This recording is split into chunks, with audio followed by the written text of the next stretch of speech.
आज हम exact differential equation की एक प्रॉब्लम सॉल्व करते हैं। क्वेश्चन है 2x² plus y d x minus x³ y minus 3x dy is equal to 0। इसको मान लेना इक्वेशन नंबर 1। ठीक है, तो सबसे पहले हम इसको एग्जैक्ट चेक करेंगे एग्जैक्ट है या नहीं है। तो जो कंपेयरिंग इक्वेशन, इस इक्वेशन को कंपेयर करेंगे हम m d x plus n d y is equal to 0। ठीक है, ये क्या फॉर्म हमारी m है, dx ये क्या है n है, तो m लिख लिया, क्या है हमने सिमिलरली n लिख लिया। फिर हम एग्जैक्ट चेक करने के लिए हमारे पास कंडीशन होती है, अगर हम m का with respect to partial derivative y के रिस्पेक्ट और n का with respect to partial derivative x के रिस्पेक्ट, अगर दोनों ये इक्वल आ जाते हैं तो हमारी इक्वेशन क्या हो जाती है, एग्जैक्ट हो जाती है। तो हमने इसको पार्शली डिफरेंशिएट किया, कर ली m बाई कर ली y के रिस्पेक्ट, इसको हमने किया n के रिस्पेक्ट। क्या है देखिए, इसको सोल्व किया, इसको किया, इक्वल नहीं आई तो हमारी इक्वेशन एग्जैक्ट नहीं है। तो हमने पहले भी किया है, अगर हमारी इक्वेशन एग्जैक्ट नहीं है तो उस इक्वेशन को एग्जैक्ट बनाने के लिए हमारे पास कई इंटीग्रेटिंग फैक्टर ऐसे होते हैं।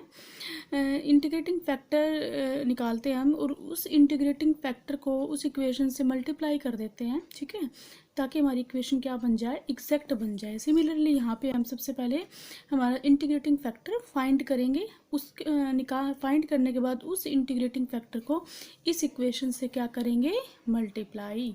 तो कैसे करते हैं देखिए, इक्वेशन 1 को हमने कैसे लिखा, देखिए इस पूरे को मल्टीप्लाई कर लिया, dx को अंदर, सिमिलरली y को अंदर मल्टीप्लाई कर लिया। इस स्टेप में हमने यही किया है।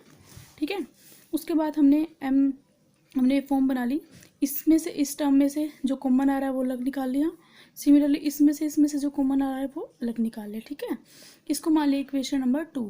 ये फॉर्म बन रही है हमारी x a y b m y d x n x d y x c y d p y d x plus q x d y is equal to 0। देखिए लर्न करने का तरीका कैसे करेंगे आप, तो अपने अपने तरीके से भी आप कर सकते हैं।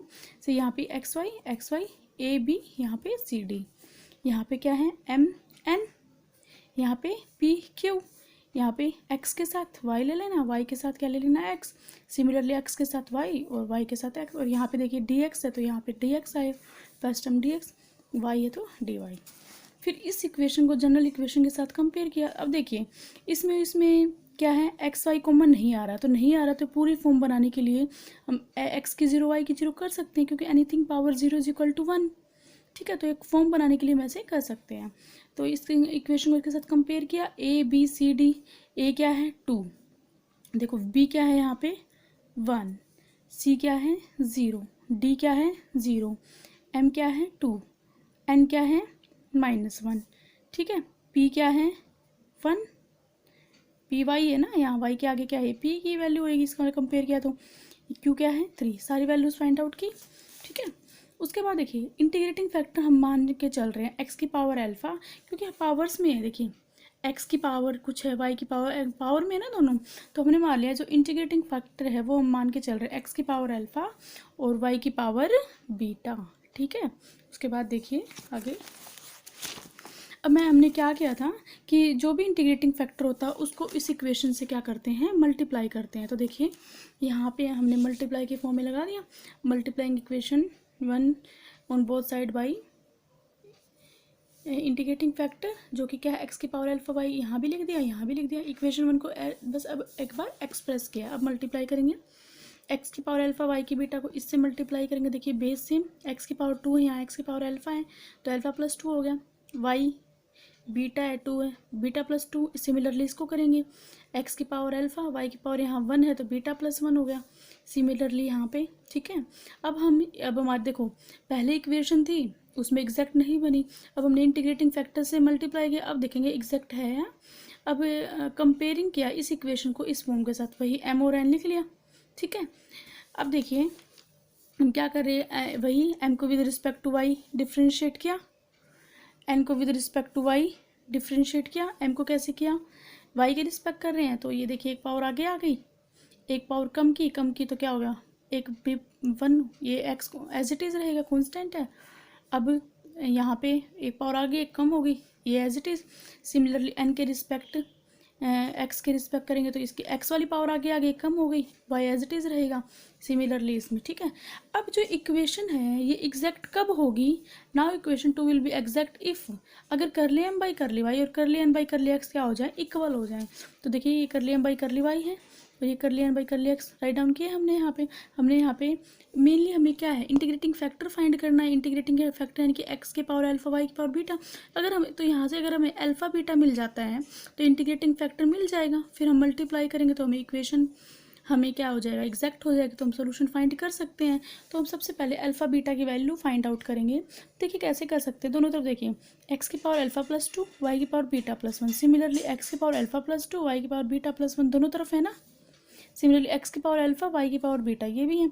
तो comparing the coefficient of x की पावर अल्फा प्लस 2 वाई की power beta plus 1 beta y की पावर बीटा प्लस 1 और वाई की पावर अल्फा और एक्स की पावर बीटा कंपेयर किए तो यहाँ से ये आ गया, यहाँ से ये आ गया, लिख लिया, सिंप्लीफाई किया, 2 बीटा 2 2 जा 4, सिमिलरली इसको इक्वेशन बन गई। अब नेक्स्ट को कंपेयर कर लेंगे हम, ठीक है। देखिए नेक्स्ट को कंपेयर किया, सेकंड इक्वेशन आगे दोनों को सोल्व किया, ठीक है, बाई एलिमिनेशन मेथड से, ठीक है, सोल्व किया। अल्फा की वैल्यू कितनी आ गई -11/7 और इसकी वैल्यू पुट करके हमारे पास किसकी वैल्यू आ गई, बीटा की वैल्यू कितनी आ गई -19/7।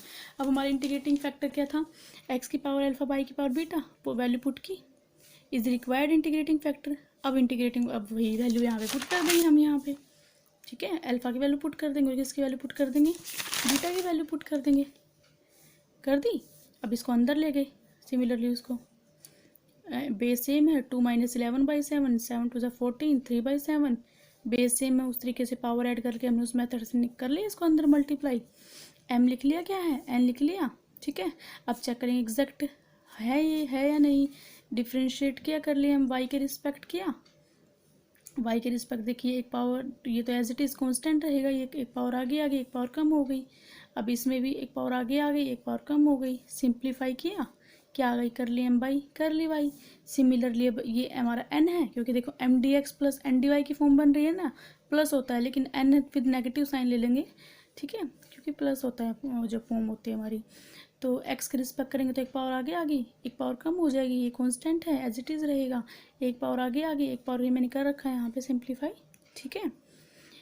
इसको सिंप्लीफाई किया, अब इक्वेशन एग्जैक्ट है, देखिए दोनों का आंसर सेम है, कर लिया एम बाई कर लिया वाई, कर लिया एन बाई कर लिया, दोनों का आंसर सेम है ना, तो हमारी इक्वेशन क्या हो गई एग्जैक्ट। सॉल्यूशन कैसे फाइंड करते हैं, वाई कांस्टेंट होता है, यहाँ पे क्या होता है एम डी एक्स, एम की वैल्यू क्या है हमारी ये है, ठीक है, ये एज इट इज़ रखी, प्लस यहाँ पे जो होता है वो होता है term n not containing x, जिस टर्म के अंदर एक्स नहीं है वो वाली टर्म नहीं है, ठीक है, और इनटू डिवाइड जो एन के अंदर है। देखिए अब एन के अंदर किस टर्म के अंदर एक्स नहीं है, इसमें भी है तो ये भी नहीं ले सकते, इसमें भी ये भी नहीं ले सकते। अगर मान लो यहाँ पे एक्स नहीं होता तो हम ये वाली टर्म ले लेते, लेकिन इसने क्या किया टर्म नोट कंटेनिंग एक्स, जिसके अंदर एक्स नहीं है वो वाली टर्म लेनी है, तो दोनों के अंदर है, इसका मतलब दोनों ही नहीं ले सकते, इसका मतलब क्या हो गया 0, ठीक है। तो देखिए दो इंटीग्रेशन किया एक पावर ऐड कर दी, जो यहाँ पे वही यहाँ पे आ गया, ये तो कांस्टेंट है वाई कांस्टेंट, सिमिलरली यहाँ पे ऐड कर दी आ गया, ठीक है। इसको किया सिंप्लीफाई, ये ऊपर चला गया, सिंप्लीफिकेशन करके हमारा देखिए फिर क्या आ गया, ये आंसर आ गया हमारा, ठीक, दिस इज रिक्वायर्ड क्या है, ठीक है, ये हमारा सॉल्यूशन आ गया, ठीक है, आ गया समझ में कैसे कहें। तो हमें क्या करना होता है, इंटीग्रेटिंग फैक्टर फाइंड करना होता है, इंटीग्रेटिंग फैक्टर फाइंड करके उस इक्वेशन को हम मल्टीप्लाई करते हैं ताकि हमारी एग्जैक्ट बन जाए, और इक्वेशन हमारी एग्जैक्ट होगी तभी हम सॉल्यूशन फाइंड कर सकते हैं, ठीक है।